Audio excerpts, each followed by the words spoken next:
The air was thick with the scent of impending rain as the small town of Fairhaven buzzed with rare excitement. The fairground, long abandoned and forgotten by most, had come back to life. Brightly colored tents flapped in the breeze, and the sound of distant laughter mixed with the creaking of old wood and the hum of generators.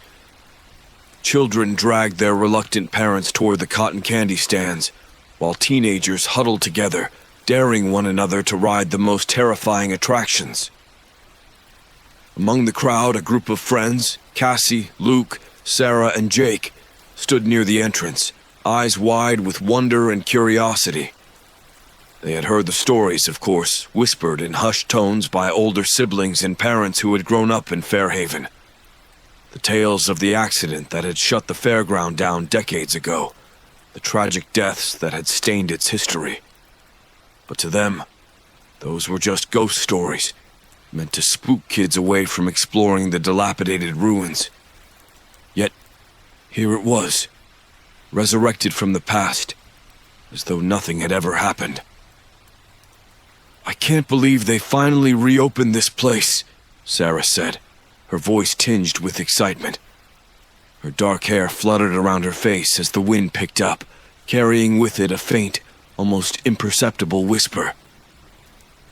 "Yeah, I heard it's been abandoned since the 70s, Luke added, adjusting his glasses as he scanned the fairground. "The locals say it's cursed." "Cursed, haunted, whatever," Jake said with a grin.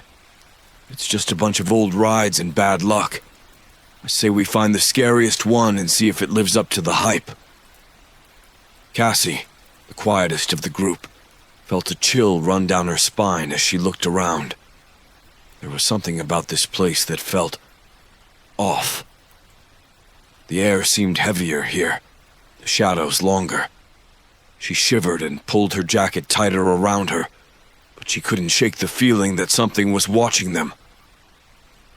"Let's go check out the Ferris wheel," Sarah suggested, pointing toward the towering structure at the far end of the fairground. "It's gotta have the best view of the whole place." As they made their way through the throngs of people, the friends noticed that not everything had been restored to its former glory.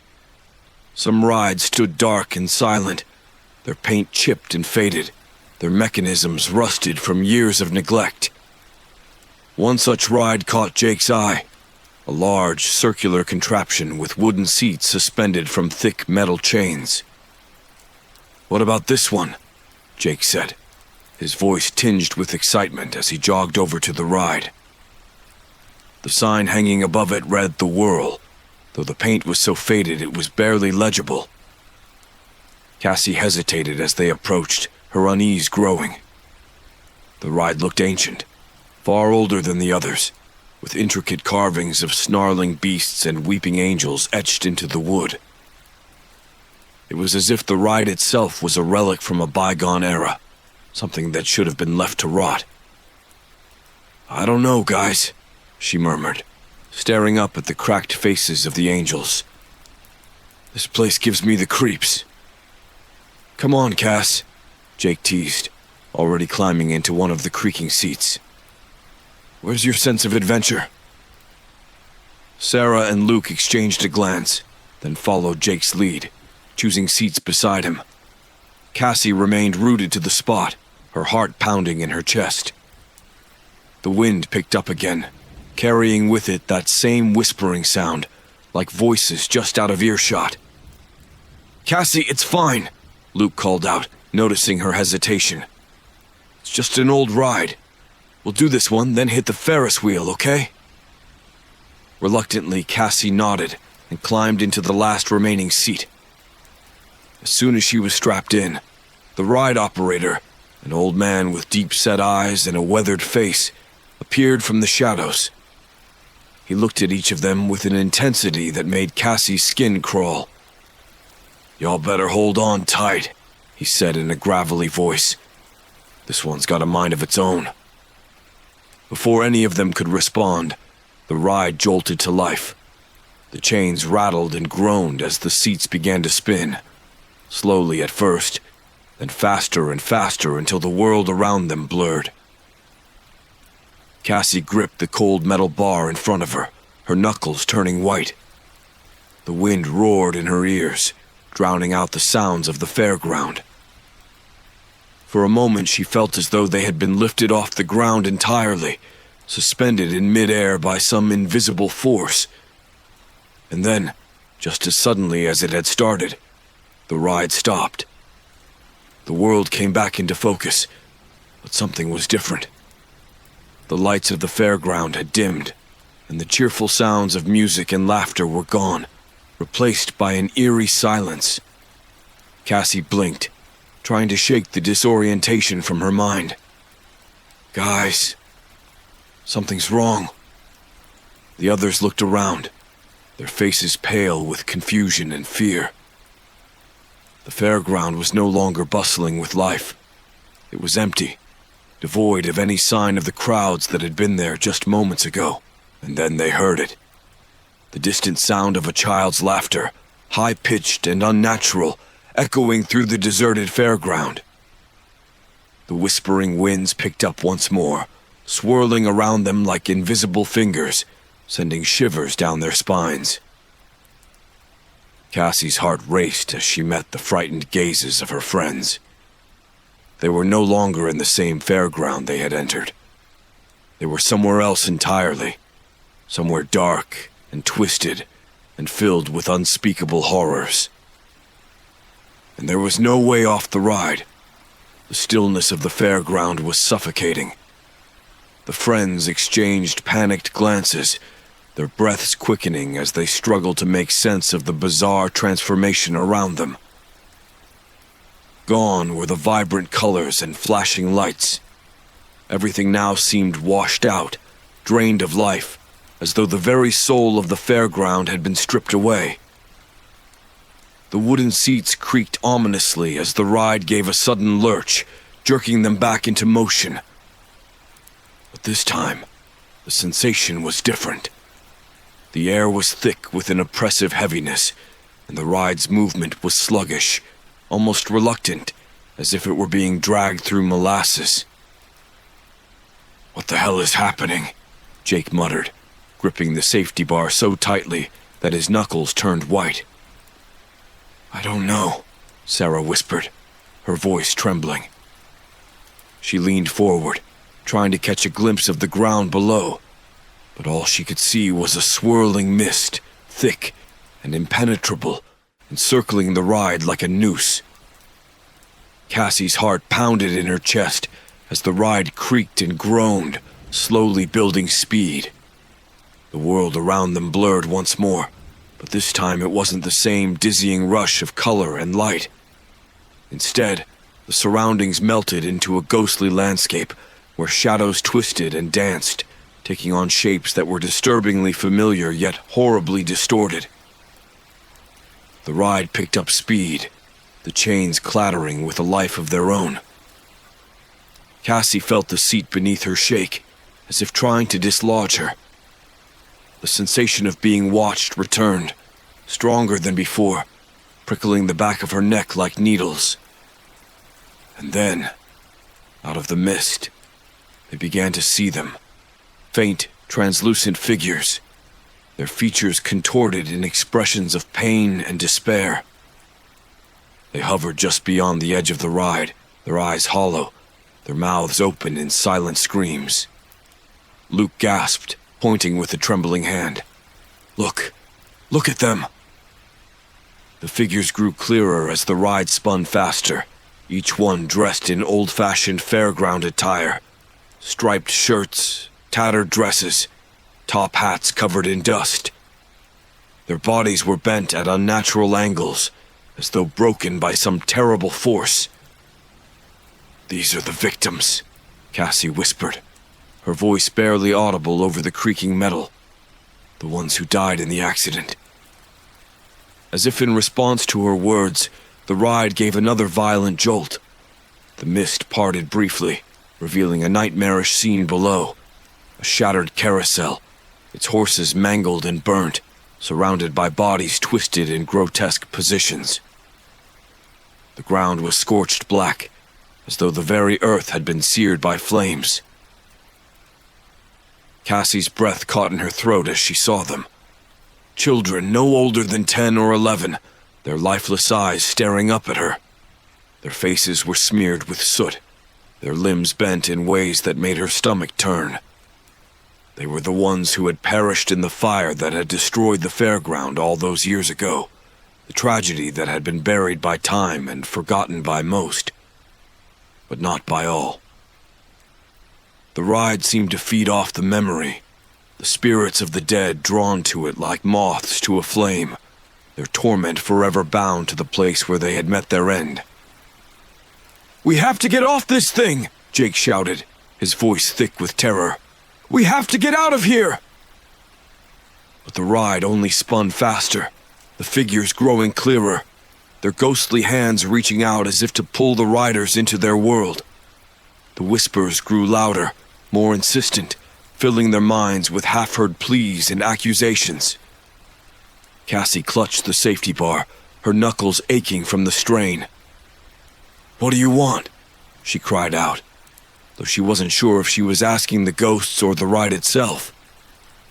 "What do you want from us?"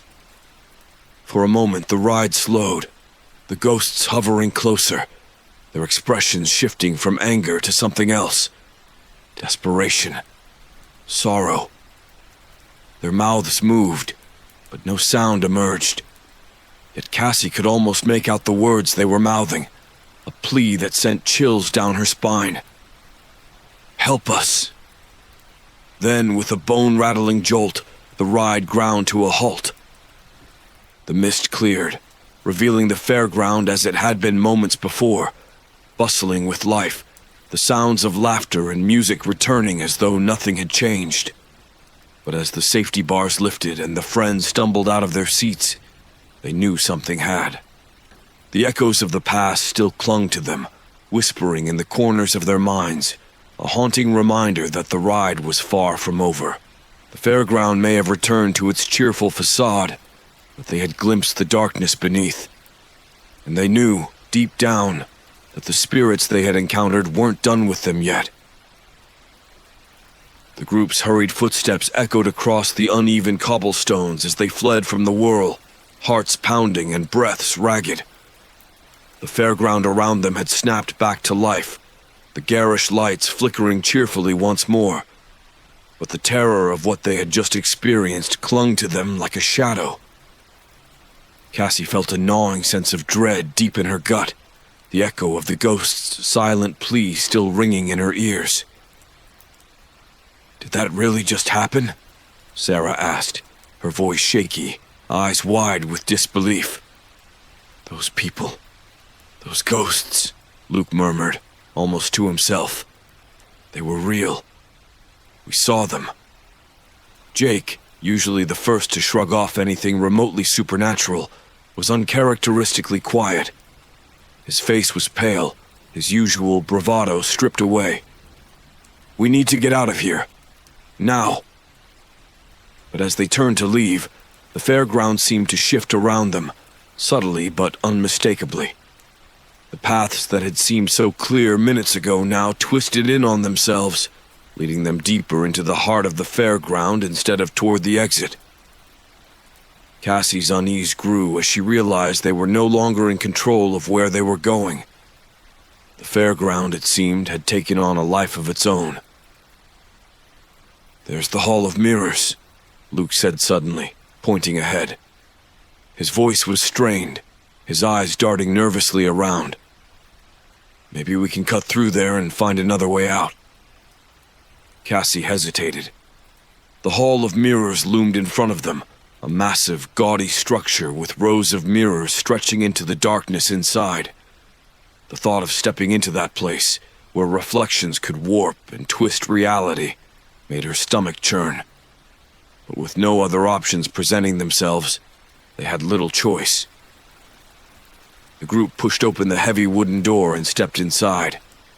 The air was immediately cooler, and the sounds of the bustling fairground outside were muffled, as if the Hall of Mirrors existed in a different, quieter realm. The door creaked shut behind them with a finality that sent shivers down Cassie's spine. "Stay close," Jake whispered, his voice barely more than a breath. The group nodded, huddling together as they ventured deeper into the maze of mirrors.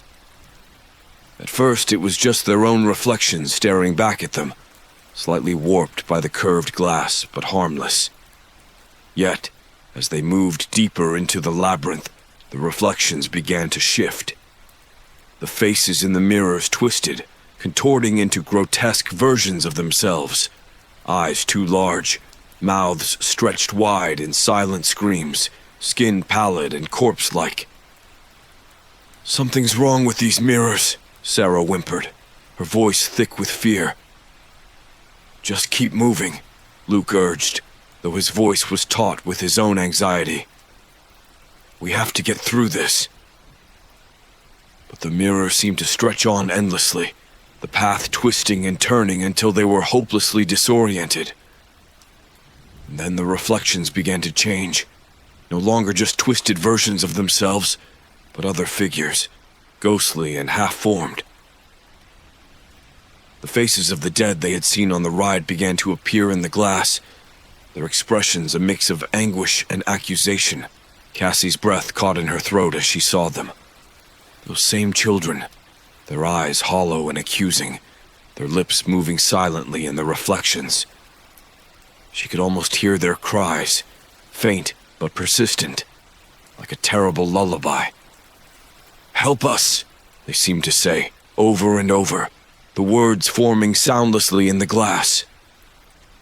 "We have to get out of here," Jake repeated, more urgently this time. But every turn led them deeper into the maze, the walls closing in, the mirrors multiplying until it felt as though they were being surrounded by an army of ghosts. Suddenly, Sarah screamed. The others whipped around to see her pressed against a mirror, her hands braced against the glass, eyes wide with terror. Something's in there!" They rushed to her side, and as they did, the figure in the mirror shifted. It was one of the Fairground victims, a woman with sunken eyes and a ragged dress. Her hand pressed against the mirror from the other side, mirroring Sarah's. But instead of glass, the woman's hand passed through, reaching out with long, bony fingers that stretched toward Sarah's face. Luke grabbed Sarah and yanked her away just as the spectral hand grazed her cheek. They stumbled backward, nearly tripping over one another in their haste to escape. The reflection let out a silent wail, its face contorting in frustration, before pulling back into the mirror's depths.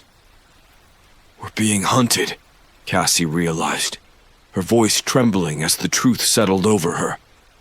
"They want us." The group was on the edge of panic, but they knew they couldn't afford to lose control. With no clear way out and the spirits closing in on them, they forced themselves to keep moving, hoping desperately that they would find an exit before it was too late. As they turned another corner, they were confronted by a wall of mirrors, each one showing them not their reflections, but the images of the fallen, every victim of the Fairground accident, their spirits trapped in a hellish loop, reliving their final moments over and over. The dead reached out, their fingers brushing the glass, their mouths opening in silent screams as the friends stood paralyzed with fear. Cassie knew then that they had stumbled into something far worse than they could have imagined. The Fairground wasn't just cursed. It was a prison for these lost souls. It was trying to pull them in, to trap them just like the others who had died here. And if they didn't find a way out soon, they would become part of its horrific legacy. The narrow corridor of mirrors seemed to stretch on forever, each step echoing eerily through the oppressive silence. The group moved as one, their fear palpable, hearts pounding in unison as they navigated the twisting, disorienting maze. The distorted reflections around them flickered and warped, growing more nightmarish with every passing second. "Keep going," Cassie whispered, though the terror in her own voice was unmistakable. She clung to Jake's arm, her eyes darting from one grotesque image to the next. Each mirror seemed to hold a different horror, some reflecting their deepest fears, others distorting their bodies into monstrous shapes. Luke, leading the group, suddenly stopped short, his breath hitching in his throat. What is this?" he stammered, staring at a large mirror in front of him. The others crowded around, peering into the glass. It was a scene from the past, not their own reflection, but a vivid, ghastly image of the Fairground on the day of the accident. The sun was high, casting long shadows across the bustling grounds. Children laughed and played, their faces bright with joy.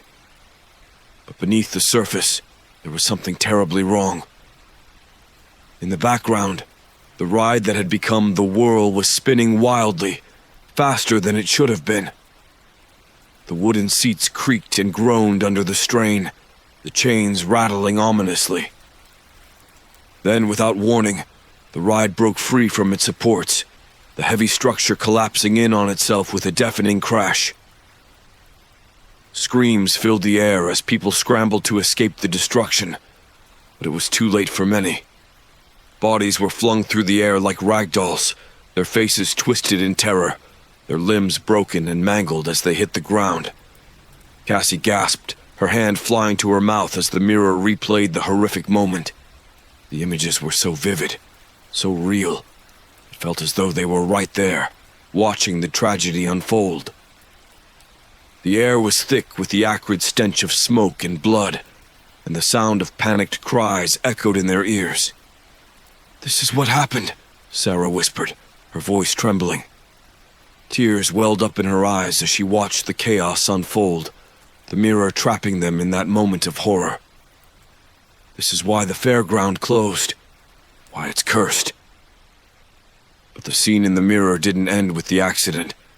The image flickered, and suddenly the Fairground was deserted, the bright sunlight replaced by the cold, dim glow of twilight. The once vibrant grounds were now desolate, strewn with debris and charred remnants of the rides. And there, in the center of the devastation, stood the spirits, those who had perished, their bodies now spectral, their eyes hollow and filled with pain. They lingered in the ruins, their forms fading in and out of existence, bound to the place of their death. Cassie could feel their sorrow, their rage, and their desperate need for release. They were trapped, unable to move on, haunted by the memories of their final moments. "They can't leave," Luke murmured, his voice thick with emotion. "They're stuck here, in this place, and they want us to join them." As he spoke, the spectral figures in the mirror turned toward them, their eyes locking onto the group with an intensity that sent a cold shiver down their spines. The glass rippled, as if the spirits were trying to break through, their hands pressing against the surface, the sound of their nails scraping against the mirror echoing through the hall. Suddenly, the mirror cracked, a jagged line splitting the glass from top to bottom. The spirits surged forward, their forms shifting and writhing as they pushed against the barrier. The glass creaked under the pressure, the cracks spreading rapidly, threatening to shatter entirely. "Run!" Jake shouted, grabbing Cassie's arm and pulling her away from the mirror. The group turned and bolted down the corridor, their footsteps pounding against the floor, the sound of breaking glass chasing them. They ran blindly, turning corners at random, desperate to escape the vengeful spirits. But the hall of mirrors seemed endless, the walls closing in on them as they sprinted through the maze. Reflections of their terrified faces flashed by in the mirrors, twisted into expressions of despair and anguish. Cassie's mind raced, trying to find a way out, but the maze was a labyrinth of horror, designed to trap them within. Finally, they reached a dead end. A massive mirror loomed in front of them, taller and wider than any they had seen before. The surface was perfectly smooth, unbroken by the cracks that had marred the others. But as they stared into it, they saw not just their reflections, but the full truth of the spirit's torment.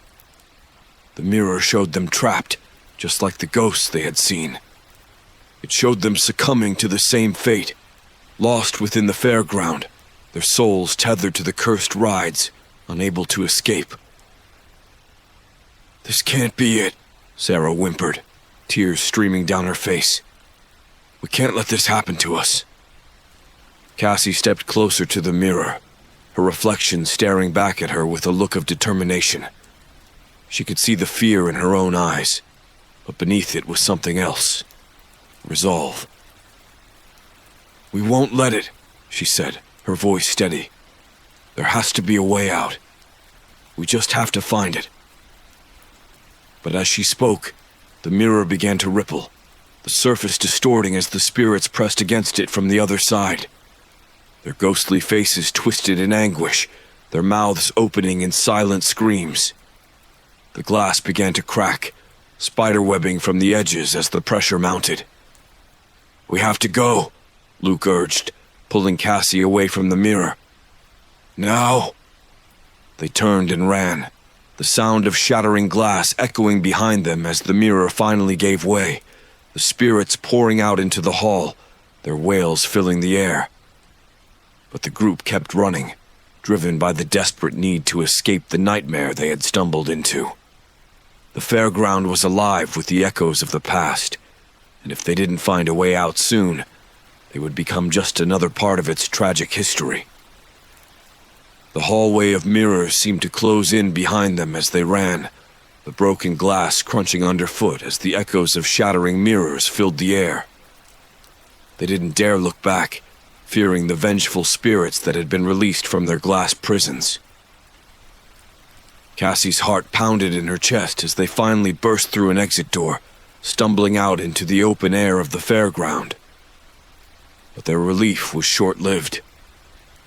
The world outside was different now, twisted into a nightmarish version of itself.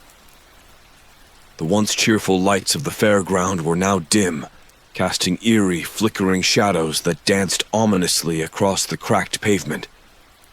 The air was thick and heavy, filled with the distant sound of distorted carnival music, playing in a slow, mournful tune that made the hairs on the back of Cassie's neck stand up. "This isn't real," Sarah whispered, her voice barely audible. She clutched at Luke's arm, her eyes wide with terror as she scanned the warped landscape. "This can't be real." "It's the ride," Cassie said, her voice shaking as she tried to make sense of their situation. "It's doing this to us. It's like we're trapped in some kind of twisted loop. Like the fairground isn't letting us leave." Jake shook his head, his face pale and drawn. "We've got to keep moving. There's got to be a way out. We just have to find it." But as they moved deeper into the fairground, the world around them grew more distorted, more nightmarish. The rides they passed were no longer just abandoned. They were decaying, rotting, as though they had been left to rust for centuries. The smell of burning rubber and charred wood filled the air, mixed with something far more putrid, a stench that made Cassie gag. They rounded a corner and found themselves standing before a massive, towering structure that seemed to rise endlessly into the sky. It was a roller coaster, its tracks twisted and gnarled like the spine of some great beast. The cars were old, their paint peeling, their metal frames warped and rusted. The whole thing creaked ominously, as if it were alive, groaning under the weight of unseen forces. "We need to go around it," Luke said, but as they tried to move, the ground beneath them shifted, tilting suddenly.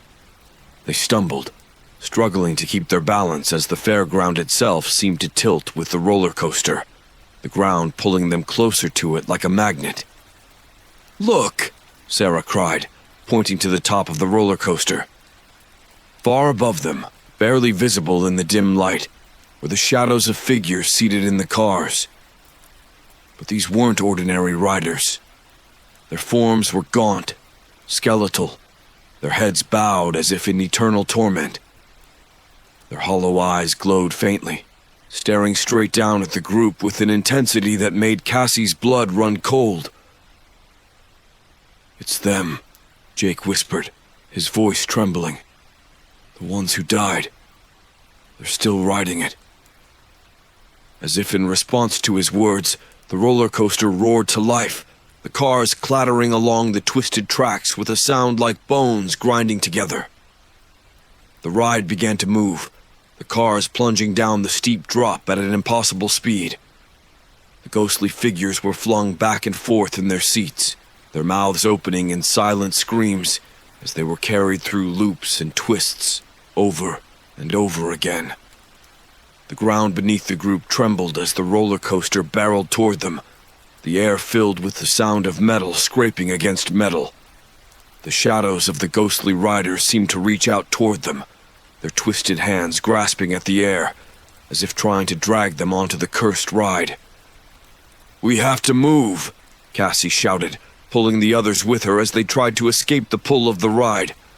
But the fairground itself seemed to be working against them, the ground shifting and heaving, forcing them closer to the roller coaster's path. With a final desperate effort, they broke free, stumbling away just as the roller coaster cars screamed past them, inches from where they had stood. The air was filled with the wails of the spirits, their cries echoing in the night as the ride sped onward, disappearing into the darkness once more. Breathless and trembling, they found themselves at the edge of the fairground, standing before a vast, yawning chasm. The ground fell away into a black void, its depths unfathomable. On the other side, barely visible through the swirling mist, was the exit gate, the one they had entered through so long ago. "There it is," Luke gasped, his eyes wide with hope. "That's our way out!" But as they moved toward it, the ground beneath their feet began to crumble, the edge of the chasm creeping closer with every step. The fairground itself was collapsing, the cursed rides and haunted grounds pulling them down into the abyss. Cassie looked around, her heart sinking as she realized the truth. The fairground wasn't going to let them leave. It was trying to drag them down, to make them a part of its cursed history, just like the others who had died here. "We have to jump!" she shouted, her voice cutting through the rising panic. "It's the only way!" The others hesitated, but the ground was giving way fast, the chasm widening with each passing second. They had no choice. One by one they backed up, took a running start, and leaped across the chasm, their hearts in their throats as they soared through the air. Cassie was the last to jump, her feet barely leaving the edge before the ground crumbled away beneath her. For a moment she hung in the air, the void yawning beneath her, before she landed hard on the other side, the exit gate just a few feet away. They had made it, but the fairground wasn't done with them yet. The gate creaked open slowly, revealing a path that led not to safety, but deeper into the fairground, where the true horror awaited. The gate slammed shut behind them, sealing them in, as the distorted carnival music played on. The fairground was alive, and it wanted them to stay. Forever. The path beyond the gate was narrow and winding, flanked by tall, decaying booths that loomed like gravestones in the eerie half-light. The distorted carnival music had faded to a distant, unsettling hum, but the silence that replaced it was far worse. Every creak of the old wood beneath their feet, every rustle of the wind through the tattered banners, seemed amplified, filling the air with a tension that set their nerves on edge. "This isn't the way out," Sarah whispered, her voice quivering. "We're just going deeper into it." Cassie glanced over her shoulder, half expecting to see the fairground itself closing in behind them, but the gate remained shut, trapping them within this nightmare. "We don't have a choice," she said, though doubt gnawed at her insides. "We have to keep going." As they pressed on, the fairground seemed to warp and twist around them, the path curving in impossible directions. The booths began to shift and change, their structures melting into twisted parodies of the cheerful stands they had once been. The faces of clowns, once painted in bright, welcoming colors, now stared down at them with sinister grins, their eyes hollow and dark. Luke stumbled, catching himself on one of the booths, and recoiled as his hand touched something wet and sticky. He jerked back, staring at the smear of dark red on his palm. "Blood," he muttered, his face paling. "Everything here is covered in blood." Sarah swallowed hard, tears brimming in her eyes. "We're never getting out of here, are we?" Jake, who had been the most vocal about escaping, now walked in stunned silence, his bravado shattered by the relentless horrors they had faced. "We will," he said, though his voice lacked conviction. "We have to."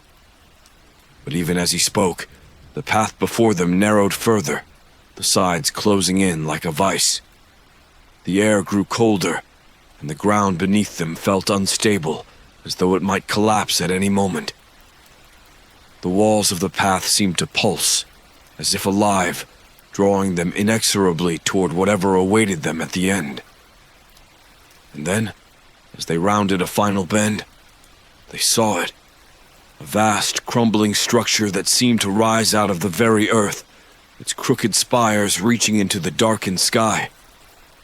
It was the heart of the Fairground, the epicenter of the curse that bound this place. The building was an amalgamation of everything they had seen: the twisted metal of the rides, the broken mirrors, the charred remains of the carnival tents, all fused together into a grotesque monument of despair. The ride... It's all connected to this, Cassie realized, her voice hollow with the weight of the revelation. This is where it all began. A door stood at the base of the structure, half open, as if inviting them in. The light from within flickered ominously, casting long shadows that seemed to dance with malevolent intent. They hesitated, the finality of their situation bearing down on them. "This is it," Jake said quietly. "If we go in there..." Cassie nodded. "We either end this, or we never leave." With a deep breath, they stepped through the door and into the building. Inside, the air was thick with dust and decay, the smell of burning rubber and rotting wood permeating everything. The walls were lined with old photographs, black and white images of the Fairground in its prime, and of the smiling faces of those who had come to enjoy it. But as they walked deeper, the photographs changed, the smiles turning to grimaces of pain, the once happy scenes twisted into macabre tableaus of death and destruction. At the far end of the room, a large circular platform stood, the center of which was dominated by a massive, rusted wheel. The platform was surrounded by rows of empty seats, their cushions torn and stained with blood. It was the original ride, the Whirl, the very one that had caused the tragedy decades ago, now nothing more than a broken husk. As they approached the platform, the wheel creaked to life, spinning slowly, its movement labored and uneven. The air around them grew thick with the presence of the spirits, their forms flickering in and out of sight.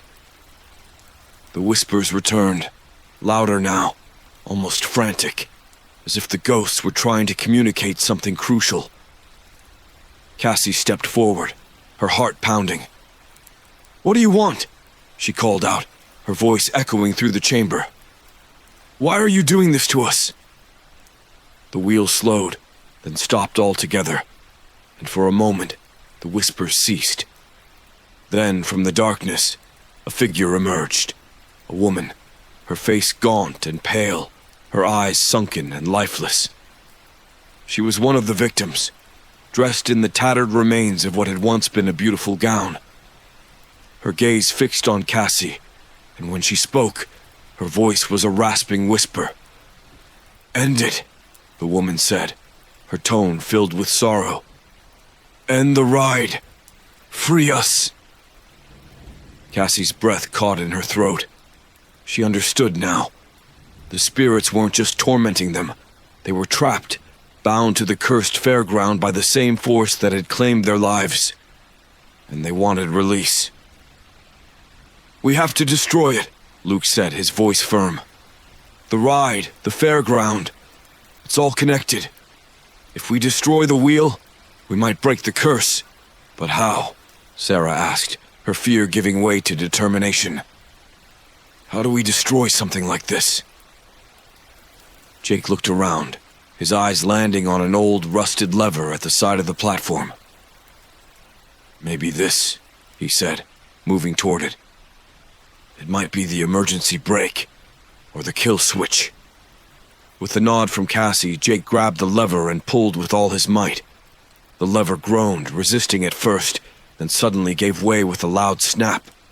The wheel on the platform lurched violently, then began to spin faster and faster, sparks flying from its rusted joints. The entire structure around them shuddered, the walls cracking as the force of the spinning wheel reached a fever pitch. The spirits began to wail, their forms swirling around the room in a frenzy as the fairground itself seemed to convulse, the ground shaking beneath their feet. The wheel spun faster, the platform cracking and splitting apart as it tore itself free from its foundations. "Get back!" Luke shouted, pulling Sarah away from the platform as the entire structure began to collapse in on itself. With a final deafening crash, the wheel shattered, sending shards of metal and wood flying in all directions. The walls of the building crumbled, the ceiling caving in as the cursed fairground imploded, consumed by the force of the destruction. As the dust settled, the wails of the spirits faded into silence, leaving the group standing in the wreckage of what had once been the heart of the fairground. The air was still, the oppressive atmosphere lifted, as if the curse had finally been broken. They looked at one another, bruised and battered, but alive. The fairground was gone, reduced to a smoldering ruin, the spirits finally laid to rest. The path ahead was clear now, leading them back to where they had started, back to the safety of the world beyond. As they stepped through the remains of the gate and into the light of the early dawn, Cassie glanced back one last time. The fairground was no more, its horrors consigned to the past, but she knew they would carry the memory of this night with them forever, a reminder of the terror they had faced and the lives they had saved. They had escaped the cursed fairground, but it would haunt their dreams for the rest of their lives, a lingering shadow that would never fully fade. Together they walked away, leaving the cursed fairground behind them, the morning light a welcome contrast to the darkness they had survived. But as they disappeared into the distance, the faintest whisper of carnival music could be heard, carried on the breeze, a reminder that some horrors never truly die,